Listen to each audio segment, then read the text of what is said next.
시청자 여러분 안녕하십니까? 이데일리엔 성주원입니다. 코로나19 여파로 해외 직접 투자액이 2개 분기 연속 감소했습니다. 기획재정부가 발표한 2분기 해외 직접 투자 동향에 따르면 2분기 해외 직접 투자액은 한 해 전보다 27.8% 감소한 121억 4천만 달러로 나타났습니다. 지난 1분기에 이어 2개 분기 연속 감소했으며 그 감소폭은 2018년 1분기 이후 9분기 만에 가장 컸습니다. 코로나19 확산 사태가 2분기에 본격화한 점이 가장 큰 영향을 미친 것으로 풀이됩니다. 회복 조짐을 보이던 자동차 수출이 지난달 코로나19 재확산으로 다시 꺾였습니다.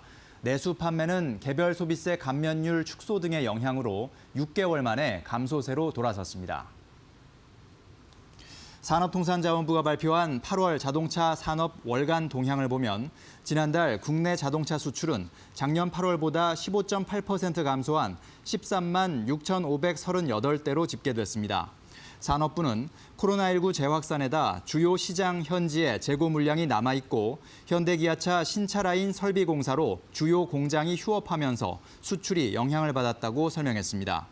내수 판매도 지난달에는 고전을 면치 못했습니다. 작년 8월보다 1.2% 감소한 13만 5,349대가 판매됐습니다.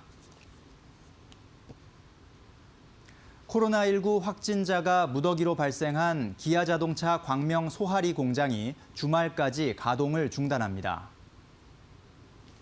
기아차에 따르면 소하리 공장은 어제에 이어 오늘도 가동을 전면 중단했습니다. 기아차는 주말 동안 확진자 추이를 지켜본 후 다음 주 공장 재가동 여부를 결정할 계획입니다. 소하리 공장은 연간 32만 대의 차량을 생산하며 특히 1공장은 스팅어, K9, 카니발 등 내수 판매에 중요한 인기 모델을 생산하고 있어 우려가 큰 상황입니다.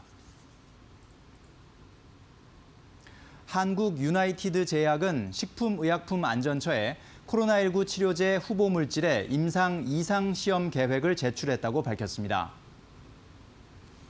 유나이티드 제약은 식약처의 승인을 거쳐 임상 1상 없이 바로 임상 2상 시험을 할 예정입니다. 유나이티드 제약 관계자는 임상 2상에서 코로나19 환자의 호흡곤란 증상 개선을 입증하고 3상 조건부 허가를 신청하겠다며 필리핀 등 해외 임상도 논의 중이라고 말했습니다. 상반기 지식재산권 무역수지 적자가 1년 전에 비해 줄었습니다. 코로나19로 인한 수출 감소로 휴대폰 등의 생산이 줄면서 특허권료 지급도 줄어든 영향입니다. 한국은행에 따르면 올해 상반기 우리나라의 지식재산권 무역 수지는 7억 5천만 달러 적자로 집계됐습니다. 1년 전에 비해 적자가 1억 3천만 달러 줄었습니다.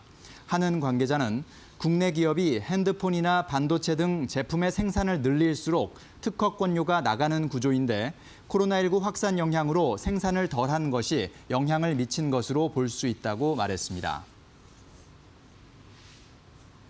한국거래소는 BBC의 코스닥 시장 신규 상장을 승인했다고 밝혔습니다. 상장일은 오는 21일, 공모가는 3만 700원입니다. 지난 2008년 설립된 BBC는 미세 칫솔모 제조에 주력하는 기업입니다. 지난해 매출액 191억 원, 세전 순이익 63억 원을 기록했습니다. 지금까지 이데일리엔 성주원이었습니다. 이어서 간추린 소식 전해드립니다.